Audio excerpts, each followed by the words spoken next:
आपण आहोत सध्या CSMT याच्यावर मुंबई येथे आपली झालेली राईड चालू जी आपली संगमेश्वर गणपतीपुळेमध्ये अर्धोरी सुटली होती ती आता आपली इथून चालू झालेली. मुंबईहून आपण चाललेलो आहे संगमेश्वरला. इथून आपली आता 11 वाजता ट्रेन आहे कोकण कन्या. त्या ट्रेनने आपण जाणार आहोत कोकणामध्ये पुन्हा एकदा संगमेश्वरला. आपण पुण्यावरनं आलो होतो इकडे. आपल्याला पुण्यावरनं डायरेक्ट गोवा एक्सप्रेस पण होत्या आणि तिकडे आपल्याला साताऱ्याला उतरावं लागत होतं आणि साताऱ्यापासून हे संगमेश्वर 140 किलोमीटर होतं. त्याच्यामुळे डायरेक्ट पुण्यावरनं इकडे येऊन आणि आता इथून कोकण कन्या एक्सप्रेसने डायरेक्ट आपल्याला संगमेश्वर रेल्वे स्टेशनला उतरायचं आहे. तिथून आपलं जायचं आहे संभाजीराजांना जिथं पकडलं होतं जो सरदेसाईंचा वाडा आणि तिथे जवळ असणारी नावडी नदी जिथे त्यांना पकडलं होतं ते बघायचं आहे.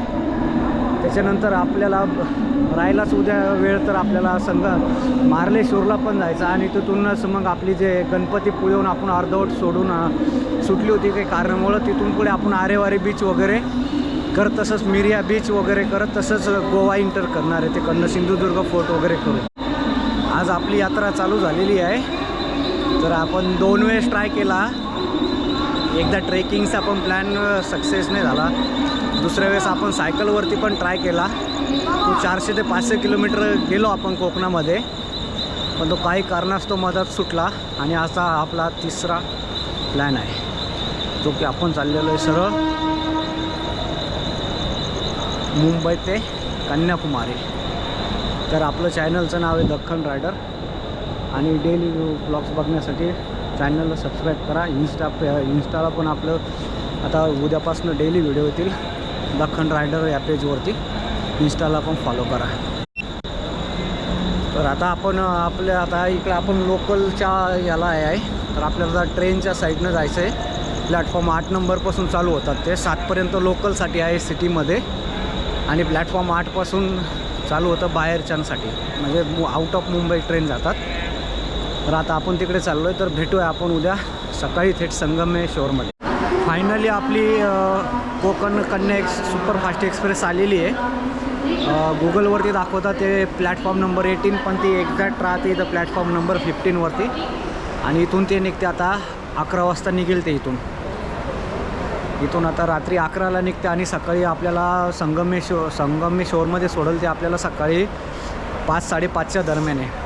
तिथून मग आपल्याला संगमेश्वर बघायचं उद्या आणि बघू अजून जर वेळ भेटला तर अजून आजूबाजूचं पण बघायचं आपल्याला. तर चला उद्या भेटू.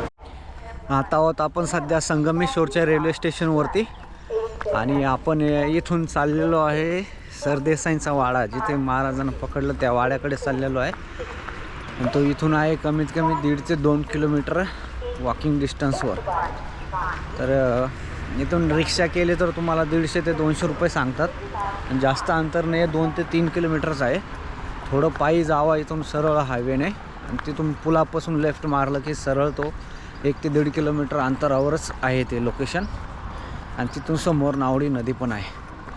तर आता आपण बघू हे सकाळी संगमेश्वर रेल्वे स्टेशनच्या थोडं 1-2 किलोमीटर समोर आलं की इथं असा एक नदी वलडल्यानंतर एक चौक लागतो आणि या चौकामध्ये असा बोर्ड लावलेला आहे तुम्हाला प्रत्येक ठिकाणी. इथून इकडे आपलं शृंगारपूर वगैरे सगळं नावडी नदीकडे जाण्याचे इथे सगळं दिलेलं आहे. तर ह्या नदी ओलांडल्यानंतर इथून तुम्हाला लेफ्ट हँडला एक चौक लागतो. तिथून तुम्ही पायी पण जाऊ शकता किंवा ऑटो पण भेटतात इथे. आपल्या पाठीमागे दिसतंय का ह्या इकडे ही आहे नावडी नदी आणि आता आपण ह्या नावडी नदीच्या काठाकाठानेच आपल्याला जायचं आहे त्या वाड्याकडे. तर इकडे बघू शकता तुम्ही जर तुमच्याकडे शक्य झालं तर कोकण साईड तुम्ही होईल तोपर्यंत एकतर पायी किंवा एकदम स्लो बाईक वगैरे असं एक्सप्लोर करा. कारण इथं येऊन तुम्ही एकदम फास्ट जासाल, एकदम 5-6 मिनटात 1-2 किलोमीटर जासाल. तुम्हाला काहीही बघायला भेटणार नाही व्यवस्थित. तुम्हाला कोकण अनुभवायचा असेल तर तुम्हाला इथल्या रस्त्यांनी हळूहळू जा. तुम्हाला कळेल इथं प्रॉपर पक्ष्यांचे आवाज येतात. तुम्हाला प्रॉपर जंगल एरिया हा पूर्ण प्रॉपर